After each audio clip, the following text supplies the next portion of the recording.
Welcome back. मखसूस नशिस्तों के फैसले के बाद हुकूमत मजीद मजबूत हो गई है और इस मजबूती के बाद जहां आईनी तरमीम का एक बाज़गश्त है कि कोई 27वीं आईनी तरमीम आने को है, उसमें क्या खदोखाल होंगे यह भी किसी को नहीं पता और आ भी रही है या नहीं, इसके हवाले से भी हुकूमत ने वाज़े तौर पर कोई मौक़िफ़ नहीं लिया। अलबत्ता पाकिस्तान तहरीक इंसाफ खुसूसन पंजाब में जो मौजूद है वो समझती है कि पंजाब की हुकूमत जो कि पाकिस्तान मुस्लिम लीग नून की है वो उनको खुसूसी तौर पर टारगेट कर रही है और उनके खिलाफ पहले मुअत्तली और मुअत्तली के बाद उन्हें उनके खिलाफ रेफरेंस भी दायर कर दी गई है। जहां ये बातें हो रही हैं वहीं ये खबर आई कि पाकिस्तान मुस्लिम लीग नून के सदर मियां मोहम्मद नवाज शरीफ साहब ने अडियाला जेल जाने का फैसला किया है कि वो इमरान खान साहब से मिलें। अब ये मुलाकात वाकई होने को है और अगर है तो इसके खदोखाल क्या हैं, इस पर बात करने के लिए इन फोकस हैं सेनेटर इरफान सिद्दीकी साहब, सेनेट में पाकिस्तान मुस्लिम लीग नून के पार्लिमानी लीडर। बेहद शुक्रिया फॉर जॉइनिंग अस। एक ऐसे माहौल में इरफान सिद्दीकी साहब जहां पर ये नज़र आ रहा है कि मुस्लिम लीग नून और PTI के दरमियान इंतहाई इस वक्त रस्साकशी है खुसूसन पंजाब में, वहाँ पर ये ख़बर आना कि पाकिस्तान मुस्लिम लीग नून से मियां मोहम्मद नवाज शरीफ अडियाला जेल जाने को तैयार हैं और इमरान खान से मुलाकात करेंगे। ये बताइए इसमें कितनी सदाकत है और अगर है तो वो क्यों अडियाला जेल जाना चाहते हैं, किन उमूर पर बात होने को है? बहुत शुक्रिया नादिया, आपके जो गुफ्तगू है कि मियाँ साहब अडियाला जेल जाने को तैयार हैं। मियाँ साहब बिल्कुल अडियाला जेल जाने को तैयार नहीं हैं। वो बड़ी दफ़ा अडियाला जेल जा चुके हैं, जुर्म बेगुनाही में भी जा चुके हैं और मुतअद्दिद बार कैद काट चुके हैं अडियाला जेल के अंदर। तो उनका कोई इरादा नहीं है अडियाला जेल जाने का। जहाँ तक इस बात का ताल्लुक़ है, मैंने भी मीडिया में देखा है, सोशल मीडिया में ख़ास तौर पे, और एक दो बड़े हमारे मोतबर सहाफ़ियों के यहाँ भी ये गुफ्तगू मैंने देखी कि शायद मियाँ मोहम्मद नवाज शरीफ साहब जो हैं वो इमरान खान से मिलने, मुलाकात करने ले जा रहे हैं, अपने खुद जा रहे हैं अडियाला जेल में।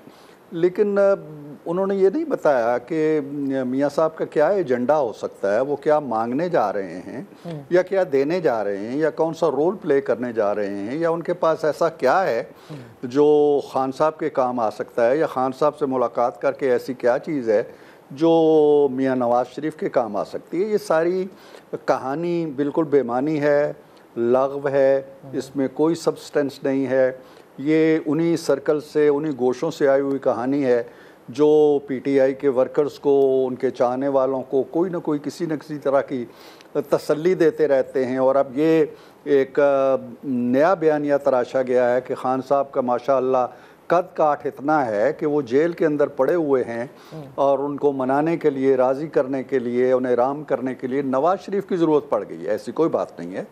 ना मियाँ साहब ने इस बारे में सोचा है, ना पार्टी ने सोचा है, ना कोई ऐसी बात कहीं ज़ेर गौर आई है, ना कोई ऐसा प्रोग्राम बना है। आखिर वो जाएंगे क्यों जाएंगे?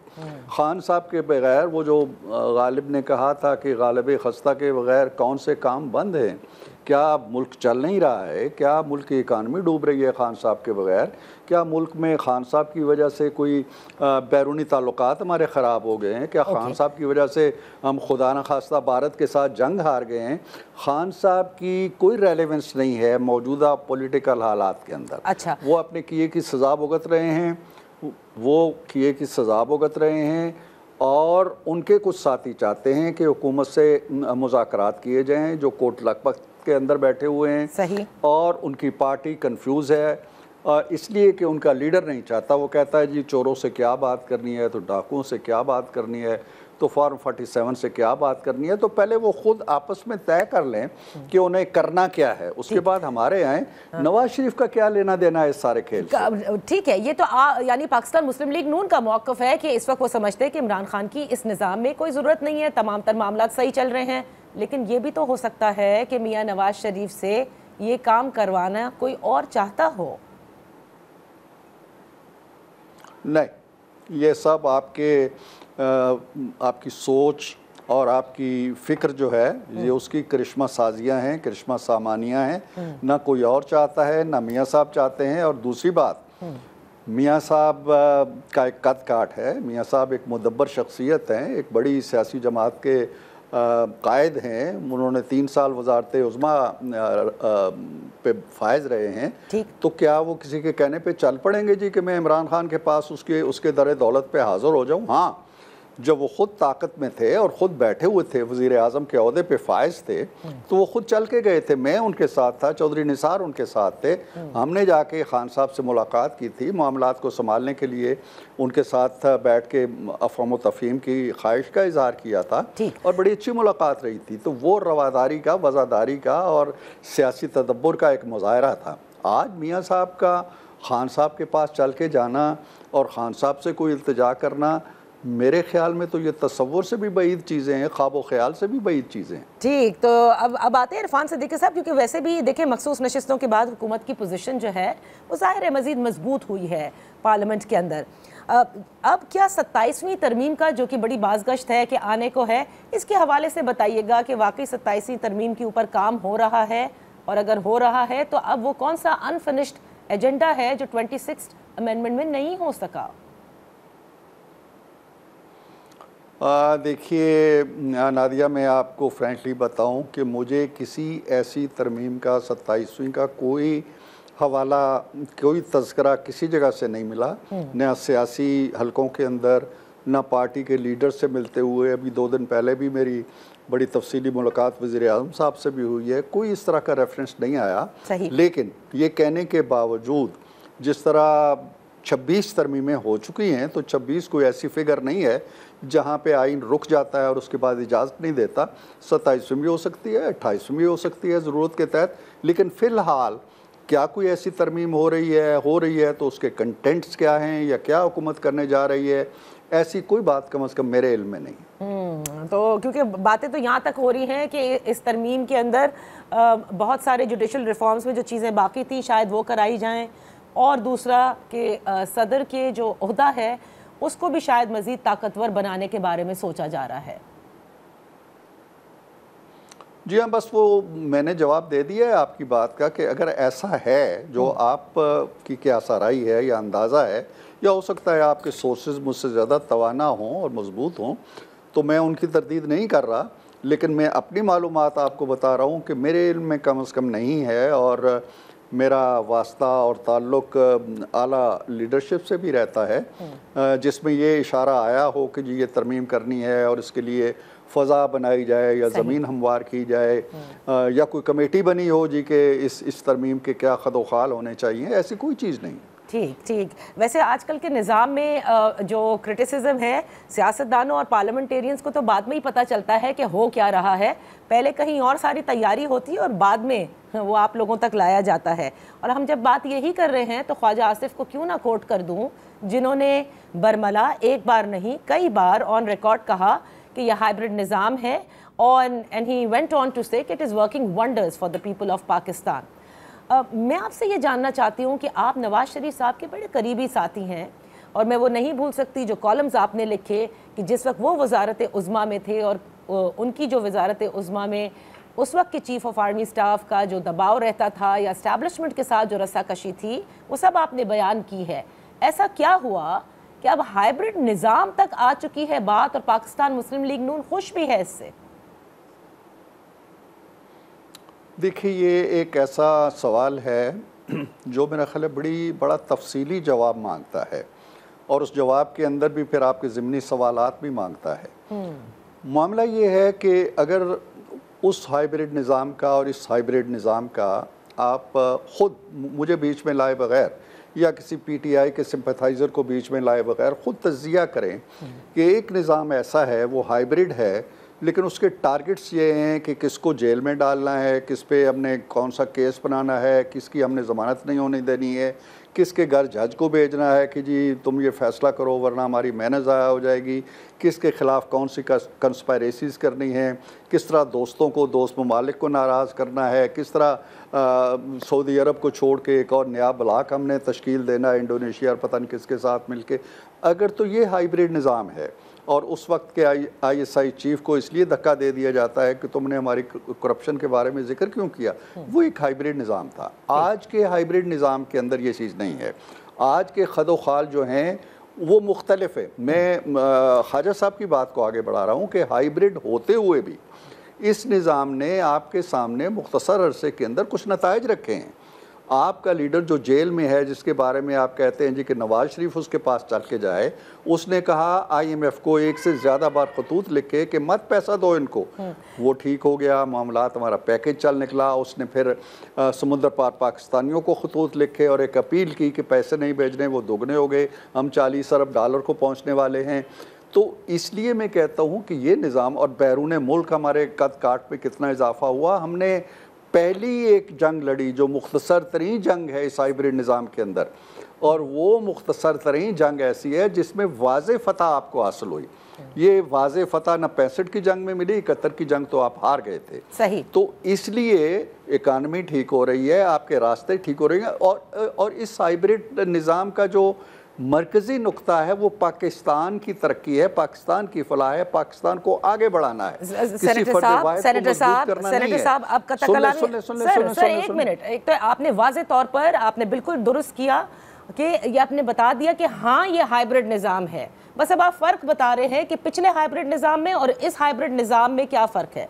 मैं ये फ़र्क नहीं जानना चाह रही, मैं ये जानना चाहती हूँ कि क्या इस बात का मतलब मैं ये लूँ कि नवाज शरीफ साहब जब वज़ीर आज़म थे वो एक हाइब्रिड निज़ाम नहीं था और उस वक्त मुल्क तरक्की नहीं कर रहा था, और आज मुल्क तरक्की कर रहा है इस हाइब्रिड निज़ाम से, तो फिर इस निज़ाम को ही फॉलो करना है? इससे तो बात ये लगती है। नहीं देखिए, नहीं, आपने फिर मेरी बात को चूँकि काट दिया और उसके अंदर अपनी तावील का पैबंद लगा दिया, और मुझे नहीं समझ आ रही कि मैं फ़्लो में क्या कह रहा था। लेकिन मैं ये कहना समझाना चाहता हूँ आपको कि एक निज़ाम जो हमारे यहाँ एक प्रैक्टिकल शेप इख्तियार कर चुका है, वो आइडियल ना सही, वो आपके आइन के 100% तकाज़ों के मुताबिक, सियासत के 100% तकाज़ों के मुताबिक, आला तरीन अरफा जमहूरी उसूलों के मुताबिक ना सही, लेकिन उस निज़ाम आपके मुल्क को इस वक्त ज़रूरत है। आपके मुल्क को ज़रूरत है कि तमाम ताकतें जो मैटर करती हैं, चाहे वो पॉलिटिकल हैं, चाहे वो दिफाई हैं, चाहे वो किसी और फील्ड के अंदर हैं, वो यकजान हो के इस मुल्क को दलदल से निकाले। उसके लिए जिस एज पेच में आप हमें उलझाना चाहते हैं कि ये हाइब्रिड और वो हाइब्रिड, ये मेरा ख्याल है कि मैटर नहीं करता। नताइज देखने चाहिए, पाकिस्तान कहाँ जा रहा है। क्या पाकिस्तान उस हाइब्रिड निज़ाम के अंदर बहुत अरफा वाला चला गया था?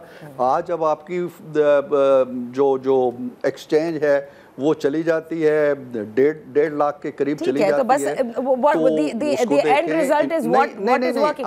नहीं इरफान साहब, आप देखिए, एंड रिजल्ट ये है कि आप कह रहे हैं कि ये काम कर रहा है, मुल्क तरक्की कर रहा है, चीज़ें बेहतर हो रही हैं, तो बस ठीक है ना कि जो दौर मोहतरमा बेनज़ीर भुट्टो का था और मियाँ नवाज शरीफ का था वो नहीं काम आ सका ना, उसमें ना मुल्क में तरक्की की, ना मामलात अच्छे हुए, आज सबसे ज़्यादा अच्छे हैं। इसलिए नहीं तरक्की जी तरक्की हुई, लेकिन कोई भी ना बेनज़ीर, ना जुल्फ़िकार अली भुट्टो, ना नवाज शरीफ, कोई भी अपना अहद इक़्तिदार पूरा नहीं कर सका।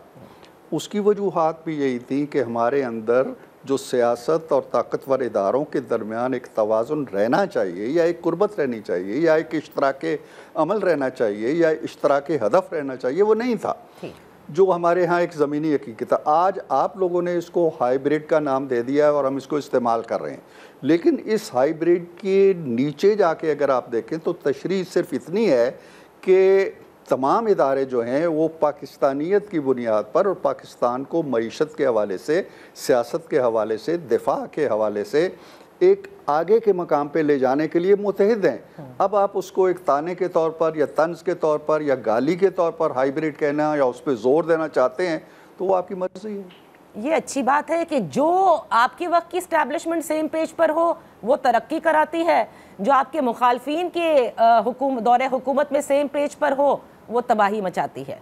वो भी हाइब्रिड था, ये भी हाइब्रिड है। चले आगे तो चलते। ये फैक्ट्स है ना।